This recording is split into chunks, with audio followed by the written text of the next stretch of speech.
maaari na po tayong tumanggap ng inyong mga katanungan. Unang tanong mula po kay Chris Jose ng Remate.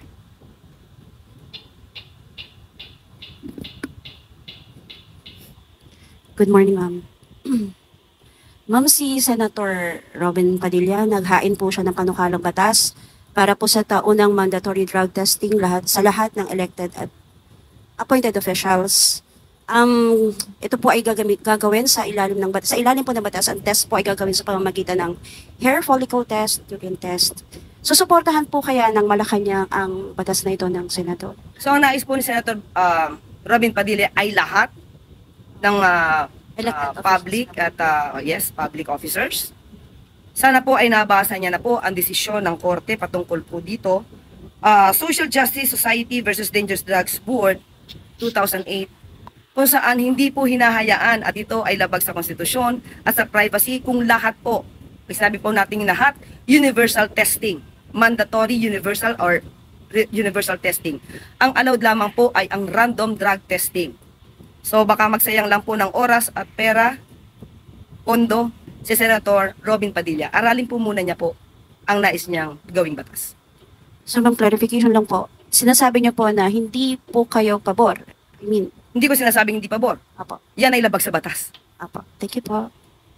Sunod na tanong mula kay Ana Bajo, GMA News Online. Morning, ma'am. Ma'am, may we get ano po yung naging reaction ni Presidente sa irrevocable resignation ni NBI Director Jaime Santiago? Sandali lamang. Meron po sa ating pinabatid. NBI Director, yung resignation po niya for acceptance. Nagkausap pa po ba sila in the past days regarding this? Hindi po na ipaalam sa atin sa ngayon kung sila nagkausap, pero ang irrevocable resignation ni NBI Director ay for acceptance. Ma'am, how will this affect yung mga investigation na ginagawa ng NBI, lalong-lalo na po yung sa missing sa Bongero case? Marami naman pong mga tao pa rin po na may kredibilidad at maaasahan at mapagkakatiwalaan. Sila pa rin po ay patuloy na nagtatrabaho para dito. Meron po kaya tayo na, ma'am, na shortlist kung sino po ang papalit kay Santiago? Sa ngayon, wala pa po sa ating ibinibigay na anumang detalye. Thank you, ma'am. Sunod na tanong mula po kay Chloe Ufa ng Business World. Good morning po, Yusek. The Konektadong Pinoy bill po is set to lapse on August 24. Given that it is a priority bill po of the President, what specific provisions is the President still reviewing that explain why he has not signed it? Or does he intend to sign it into law, or will he allow it to lapse without without his signature? Hintayin na lang po muna natin ang magiging action ng Pangulo patungkol sa Konektado bill. So he has 3 days, if I'm not mistaken, before that. Ano po sa tingin niyo yung talagang nire-review ni President kaya hindi niya masign kaagad? Mas maganda po kasing reviewin lahat. Ayoko po mag-speculate, pero hintayin po natin ang magiging aksyon ng ating Pangulo patungkol po dyan. And last question, Yusek. Industry players expressed willingness to input on the implementing rules and regulations of the Konektadong Pinoy bill. In the event it lapses into law as a way to address industry concerns, open po ba ang palace dito? Sa mga Na tutulong po yung mga industry players sa IRR po. wala naman po magiging problema kung sila po ay makakatulong at magiging maganda po ang pag-iimplementa ng sinasabing batas kung maipapasa ito. Wala pong tututulan ng Pangulo. Thank you po. Sunod na tanong mula kay Ivy Reyes, Bilyonaryo. Morning po, Yusek. May we get the palace's reaction to former DPWH Secretary Rogelio Singson, who's questioning the administrations that came after the Pinoy admin. Sabi po ni former Sec, the Aquino admin left a 351 billion peso flood control master plan, but that succeeding governments never acted on it po. Nadinig po rin natin yan at tinanong po din natin si Secretary Bonoan kung na-turn over ba itong mga sinasabing master plan. Sa kanyang pagkakaalam at sinabi po sa atin kanina ay wala rin po siya natanggap. Thank you po. Sunod na tanong mula kay Ann Soberano, Bombo Radio. Thank you, Yusek. Good morning. Ulitin ko lang, yung KIV, walang natanggap na turnover mula kay then Secretary DPWH Secretary Mark Villar. Si Secretary Bonoan. Yusek, good morning. Nung Monday po ang budget briefing ng DBCC and according to Finance Secretary Ralph Recto, may winidheld o hindi pinarelease ni Pangulong Ferdinand Marcos Jr.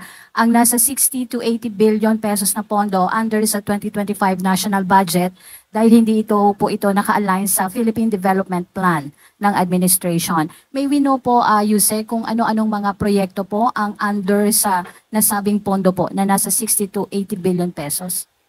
Ayon po sa DBM, karamihan po dito ay mga infrastructure po ng DPWH na karaniwan po ay inserted po by the Congress. So yun lang po ang binigay sa ating impormasyon ng DBM. So ano pong gagawin doon sa winidheld na pera po na ni Pangulo? Ano pong gagawin ng gobyerno? Muli, tatanungin natin ang DBM kung anong gagawin dito dahil hindi pa naman po tapos ang 2025. Okay. Reaction lang po, Yusek. According din kay Secretary Arsenio Balisacan na malapit na po tayo pumunta doon sa upper middle income threshold. Konti na lang po. Reaction po ng Palace dito. Of course, masaya po ang palasyo dahil nakikita po natin ang pagtatrabaho ng administrasyon para po mapaganda ang ating ekonomiya.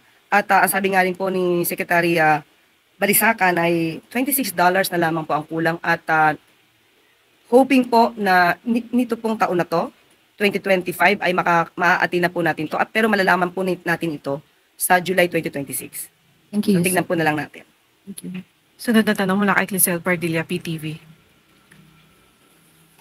Magandang umaga po, Yusek. Yusek, the President called out St. Timothy Construction has a company reach out to the DPWH or OP. At ano po yung masasabi nyo sa sinasabing koneksyon ng ilang contractor sa ilang senators like Senator Bongo po? Una sa tanong ay tinanong po natin si Secretary Bonoan, hindi pa po nag-reach out ang St. Timothy. At patungkol naman po doon sa mga top 15 contractors na di umano may kaugnayan sa mga senador, katulad ni Senator Bongo, paiimbestigahan naman po ito. Katulad ng sinabi ng Pangulo, malapit man, kaibigan man, malapit sa kanyang puso.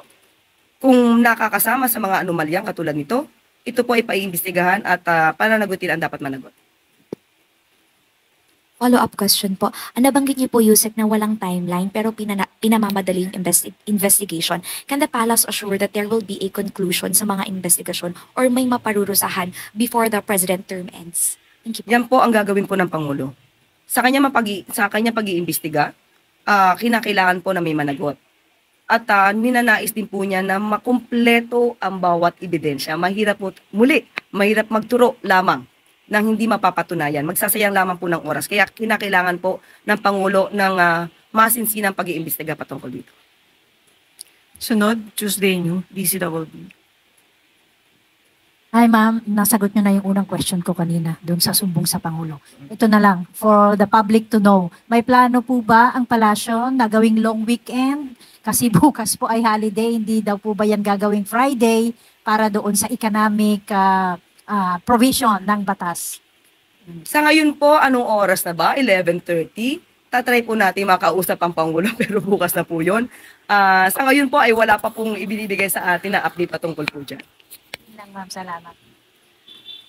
Sunod na tanong mula kay Tristan Nadalan, Newswatch Plus. Hi, Yusek. Good morning.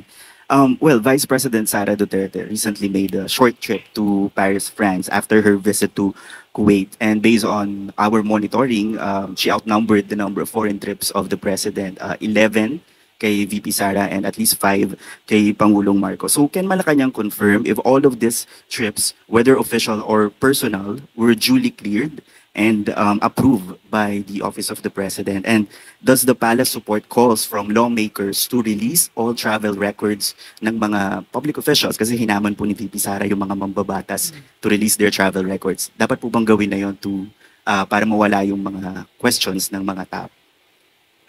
Yung travel po ng Vice Presidente, natuloy din po yung sa Kuwait. Yan naman po ay may travel authority. So, hindi naman po siya mapipigilang umalis sa mga araw na gusto niyang umalis. So, clear naman po yun. May travel authority po. Pero ma'am, yung paglalabas, dapat ba ilabas sa publiko na rin yung mga travel documents or travel records? Ng mga mambabatas, And even VP Sara din. obligasyon naman po nila yun. Kung gusto po nilang ilabas, basta po ang Pangulo kapag ka po lumalabas, alam naman po ng media. At pinapaalam po at nagre-report ng kanyang ng mga pangyayari at kanyang maaaring nakakuha ng mga investments at para sa mga turismo. Nagre-report po ang Pangulo. Okay. Speaking of the Kuwait trip, si VP Duterte rin po ay may na-mention siya about the country's education system. She said that the Philippines is being left behind in education compared to other countries, citing that students here are still stuck in paper and pencils. But since she herself once served as education secretary, does Malacanang consider this a fair assessment? And what is the palace response to her remarks? Binigyan po siya ng pagkakataon, pinagtiwalaan siya ng Pangulo since 2022 hanggang 2024 para maging DepEd Secretary. 2 taon halos na siya ay dapat nagtrabaho. Kung ano man ang kanyang nireklamo, dapat natupad na po sana niya ito sa kanyang panahon. Ang pagtitiwalang ito ay sa kanyang reklamo ngayon, nagre-reflect lamang na bilang siya ay naging DepEd Secretary ay a complete failure. At huwag po mag-alala mga mag-aaral at mga guro at mga teaching staff. Ang ating DepEd Secretary, Secretary Angara, ay nililinis naman kung ano man ang dumi na iwan nung nakaraan. At komodernisasyon lamang ang pinag-uusapan natin, yung 1,500,000 na mga gadgets, laptops, at ibang mga teaching materials ay ginawa naman na po ng paraan ni Secretary Angara na nakabinbin lamang noong pang 2020 na hindi nagamit. So 2024 lamang ito nasa sa ayos ni Secretary Angara.